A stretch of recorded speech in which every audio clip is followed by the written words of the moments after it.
go to jobs that they hate, 87% of Americans, and guess what? And they pray they don't get fired. That's no way to live. That's why you're here. You just said, you know what?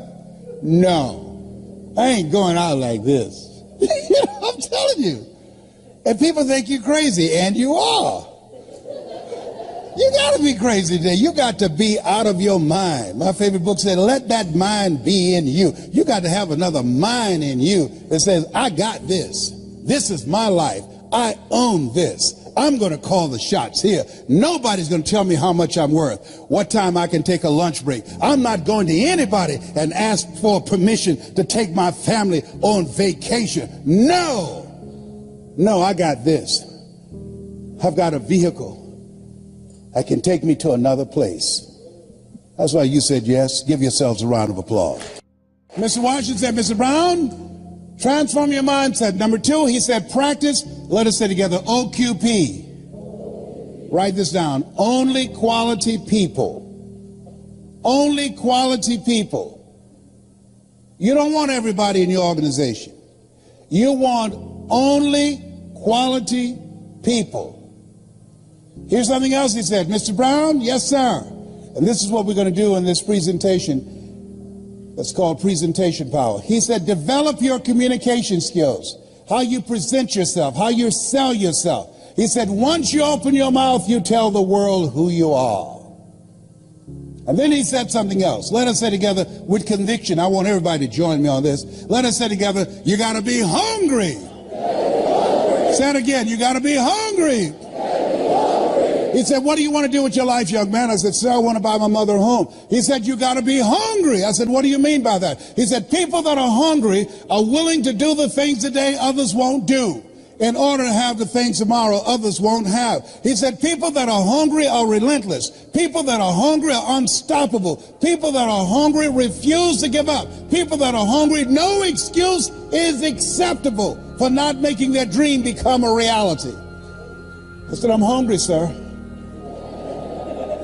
I'm hungry to take care of my mother. I'm hungry to that she'll never have to pay another bill once I turn 18. And she hasn't, Mr. Washington. Hungry, sir, for another life. I'm not going to die here in Liberty City. I want to travel, sir. I want to see the world. He said, you can do that, sir. He said, practice OQP, only quality people. If you run around with 9 broke people, he said, I guarantee you, you'll become number 10. He said, work on your mindset. Listen to these audio programs I'm giving you every day. Glenn Turner, Dare to Be Great, every day. Dr. Norman Vincent Peale, Jim Rohn, every day. Zig Ziglar, program your mind, Mr. Brown. He said, how do you plan to buy your mother a home? I said, sir, I want to become a disc jockey. He said, is that right? I said, yes, sir. He said, good. He said, work on your mind. Here are my car keys. What do you want me to do with this? At lunchtime, go in my car, turn on the radio, and listen to Paul Harvey. Why? He's the world's greatest communicator. You want to be successful? Yes, sir. He says, listen and study people that are great communicators. That's the key to controlling your future. I said, but that's at lunchtime. In order to be successful, you got to be hungry. You got to be willing to do the things today others won't do. Are you willing to do that to be successful? To buy your mother home? Yes, sir. Yes, sir. And that's what you have done. You've got some goals that you want to achieve. There's some things that you want to do. And you've said to yourself, I'm willing to face the no's. You said to yourself, I'm willing for people to laugh at me. You said to yourself, I'm willing to gut this out. You said to yourself, I'm willing to make this happen. You said to yourself, I'm going to do whatever it takes to build this business. I can do it. If anybody's ever done it at any point in time in history, then what's possible for one is possible for me, and I'm going to do it. That's what you said to yourself.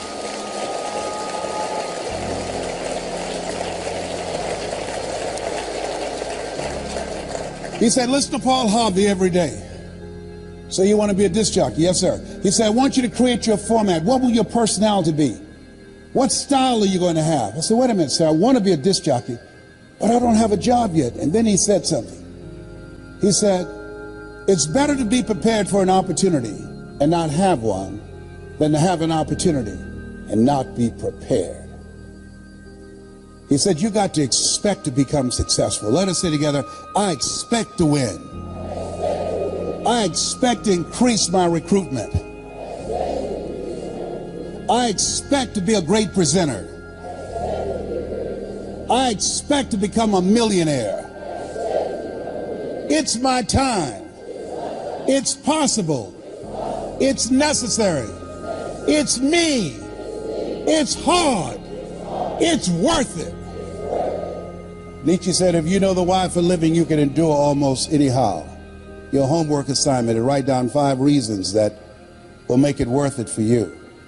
So when the tough times come, and they're going to come, when you feel like you can't see the light at the end of the tunnel, and that's a part of the process, your reasons will be your rod and staff to comfort you, to take you through the storms of life.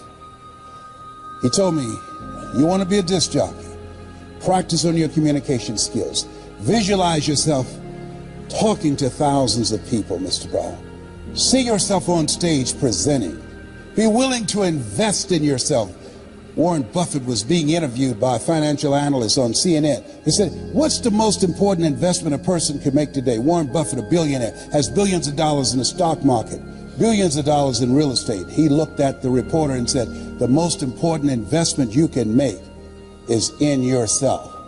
The reason you're here, the reason you invested your money, your time and energy and transportation and the room and all the costs in a so-called tough economy, because you have the mindset of a billionaire. You know, investing in yourself, you are your most treasured asset. Give yourselves a round of applause. Come on, bring energy level up. You've got to go out and face the music.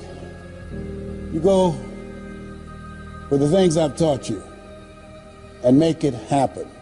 I went to WMVM radio station on Miami Beach. Milton Butterball Smith was the program director. Hello, Mr. Butterball. My name is Les Brown, sir. I'd like to be a disc jockey. He said, young man, you have any journalism in your background? No, sir, I don't. You have any experience in broadcasting? No, sir, I don't, but I practice every day. Let me audition for you. Let me show you how good I am.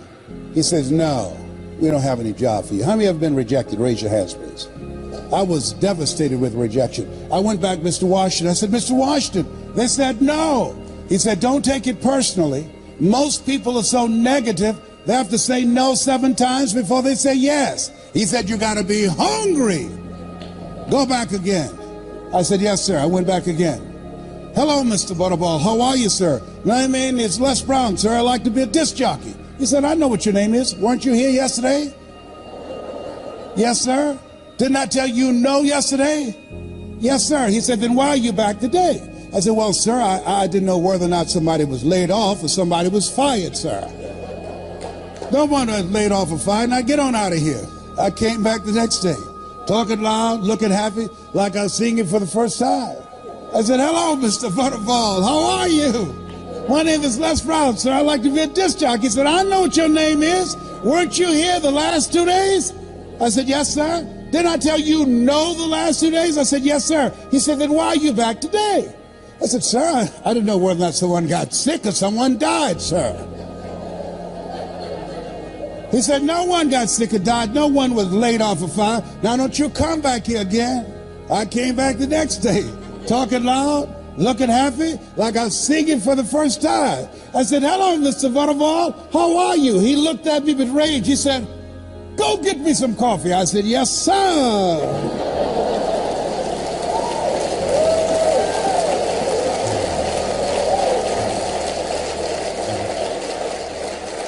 My favorite book said, the greatest among you will be your servant. So I became the errand boy for the disc jockeys.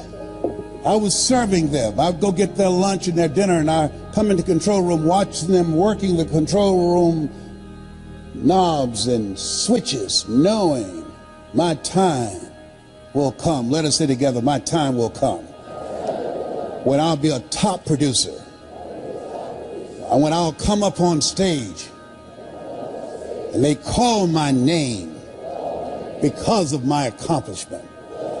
My time will come. because I'm going to put forth the effort.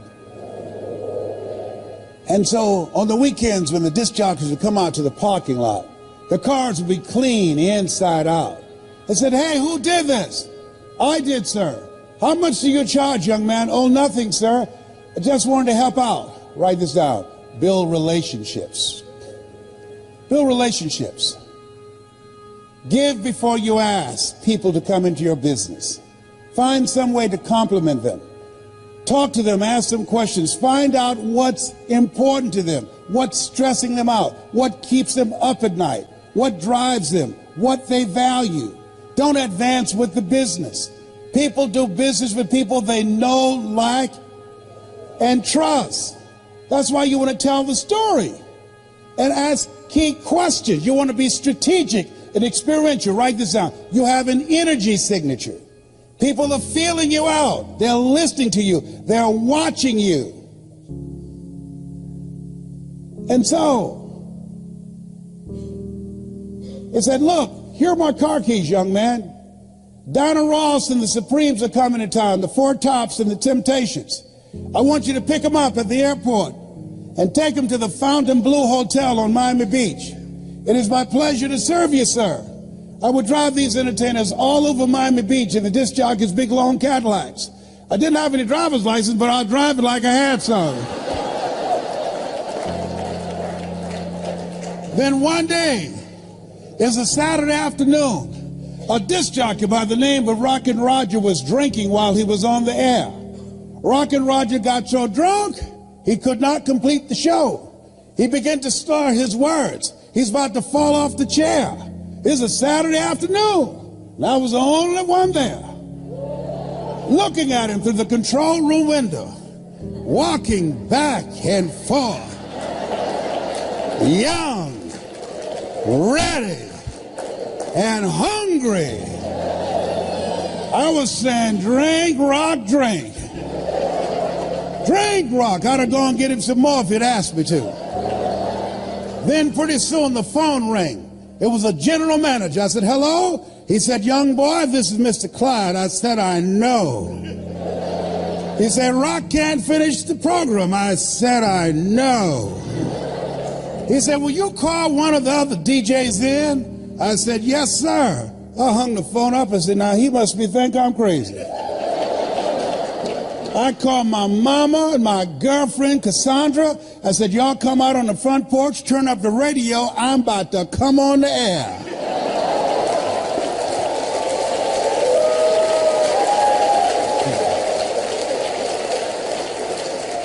I waited for about 20 minutes and I called him back. I said, Mr. Klein, I can't find nobody. He said, young boy, you know how to work the controls? I said, yes, sir. He said, go in there and segue the records, but don't you say nothing here. I said, yes, sir. I couldn't wait to get old Rock out of the way. I put on a fast record. I said, look out, this is me, LB, Triple P. Les Brown, your platter playing papa. There were none before me, and there will be none after me. Therefore, that makes me the one and only. Young and single and love to mingle. Certified, bona fide, duly qualified to bring you satisfaction and a whole lot of action. Look out, baby, I'm your love man. I was hungry. Give the old man a round of applause. I was hungry. I was hungry. I was hungry. You gotta be hungry.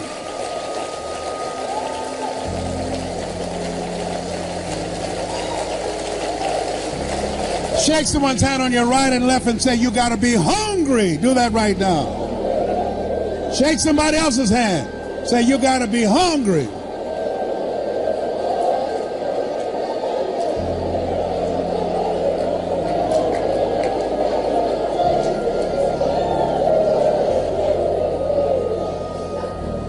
People that are hungry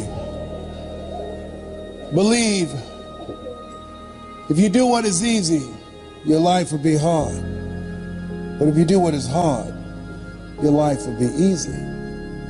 People that are hungry believe what Zig said when he said, if you give enough people what they want, they will give you what you want. People that are hungry believe always strive to get on top in life because it's the bottom that's overcrowded. People that are hungry are uncommon people. They'll say yes to their dreams. They'll say yes to an opportunity where they can develop their entrepreneurial skills, where they can develop their mind and their leadership skills, where they can become versatile and flexible and create and build a business they can be proud of. People that are hungry, have a vision of themselves when they leave here, leaving a legacy and not liabilities. People that are hungry understand that most people die at age 25 and don't get buried till they're 65 because they're not willing to take a chance on themselves. People that are hungry are a rare breed. They're risk takers. I don't know what you want to do. Seemed like yesterday when I was the new kid on the block. Now at 68, I'm the old timer. I used to think people in their 40s were old. Now I'm 68, I feel like I served at the Lord's Supper. And I know I look young for 68 because I used mascara to cover my gray hair. I was over there asking Maria. I said, Marita, can you have any of this mascara? She said, oh, you look just fine. My kids say, Daddy, you look distinguished with your gray hair. I said, 68, I'm not trying to look distinguished. I'm trying to look young. I got to tell you this story. Don't tell anybody, please. I gave this speech at the Georgia Dome. And after I finished, it's called It's Not Over Till I Win. And after I finished, somebody came backstage and said, Mr. Brown, I know you're tired, and our speaker canceled. Do you have enough energy to do another program? I said, no, I'm tired. Said, we can pay you a full fee of $25,000. I said, the Lord is able.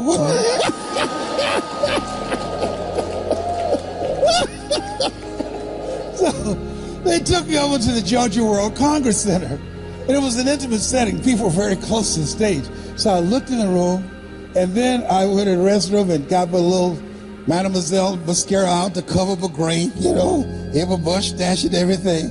So I came in the room. The lady wanted everybody to know that she knew me. So she said, there he is, Les Brown. I came up on the stage. She holds her cheek out for me to kiss it. I kissed her on the cheek and left this big black smudge on her face. I said, oh my God.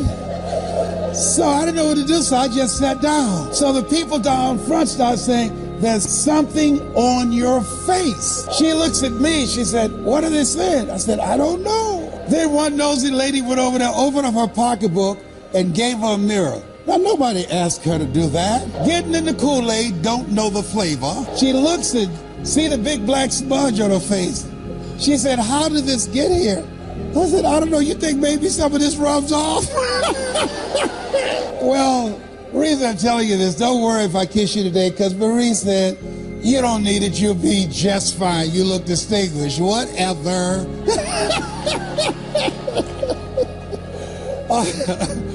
How many of you like to learn how to improve your presentation skills? Raise your hand. We're going to do a webinar that will walk you through a process and teach you how to tell your story. So you can speak in your community on a volunteer basis and be able to make a difference. How many of you like to make a difference with your story? Raise your hands. Very good. We will show you how to do this. I've been doing this now for 40 years. I love and admire Eric Worre for who he is, me as a friend, but the passion that he has in giving you the tools that you need, not just the mindset, but the skill set of what it takes to build a strong multi-level marketing business. I can tell you, based upon my experience, and he's not paying me to be here. He's got a blue light special going on up in here. This is my friend that I love him. There are few people who can call me, and I'll get on a flight and only had 4 hours of sleep to come in and speak. I was very subdued and conservative today, but I love and admire him. I'd like to leave this with you. After leaving Zig's memorial yesterday, who was a great man, who contributed so much to so many people, I said, God, let me touch and change millions of people's lives like Zig has done. Let me make my mark. He made an incredible mark. Let me touch hearts and minds like he touched me when I first saw him. And I drove many miles, 400 and 500 miles, to see him and Jim Rohn and Dr. Norman Vincent Peale and Charlie Tremendous Jones. Let me be an instrument to give people hope, to inspire them to expand their skill set, to encourage them to create collaborative, achievement-driven, supportive relationships. God, let me live a life that counts, that means something to people. God, help me to be able to inspire people like Mr. Washington inspired me, like Mike Williams, my mentor for the past 43 years, who saw something in me I could not see in myself, who believed in me when I didn't believe in myself.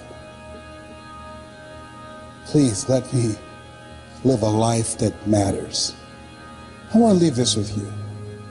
This stage of my life,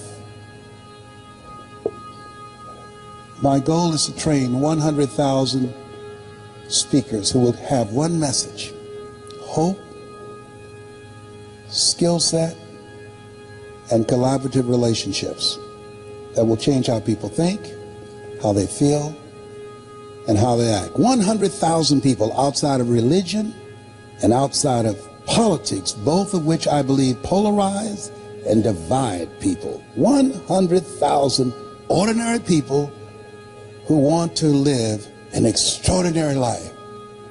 God, give me the stamina and the vision to use my gift that you have given me to work with people who are hungry to make their lives count. I want to leave this with you that my mother used to love to say to me when she was in pain. Leslie, yes ma'am, come in here. Yes ma'am, mama. What is it, baby? Say that thing for me, boy. That makes me feel good. Yes, ma'am, mama.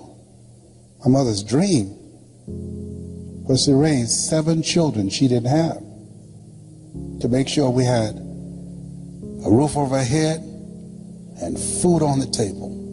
And she never failed. We never went to sleep hungry. She's a hard worker and she had faith. I remember the first home I bought her in, this home she saw. I said, Mama, how you like this? She said, if I lived in something like that, I would feel like Mrs. Rockefeller. She didn't know I had planned to get that home for her. I purchased the home and I said, Mama, I think I know the people who live there. You do? I said, yes, ma'am. I said, I'm going to stop in and say hello. And I drove there and I opened the door. And she got out, and Mama at that time, around 76, she held my arm and we were walking toward the house. She looked at how beautiful this house was. She said, Leslie, you sure you know these people? Yes, ma'am, Mama, I do. And we got to the door, and I couldn't hold it anymore. I reached in my pocket, I took the key out, and I put it in the door.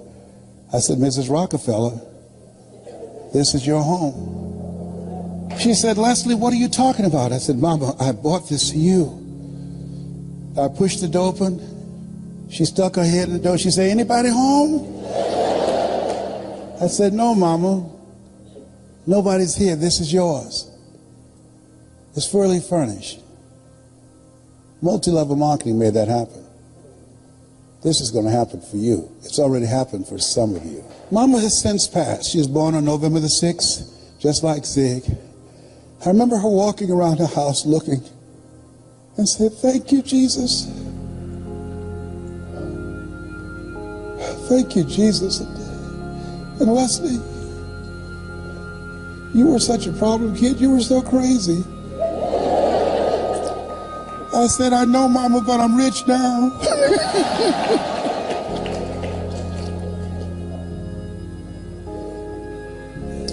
I dedicate this to the dream in you. Say that thing for me, boy. Yes, ma'am. If you want a thing bad enough to go out and fight for it, to work day and night for it, to give up your time, your peace, and your sleep for it, if all that you dream and scheme is about it, and life seems useless and worthless without it, and if you gladly sweat for it and fret for it and plan for it and lose all your terror of the opposition for it, and if you simply go after that thing that you want with all of your capacity, strength and sagacity, faith, hope, and confidence, and stern pertinacity,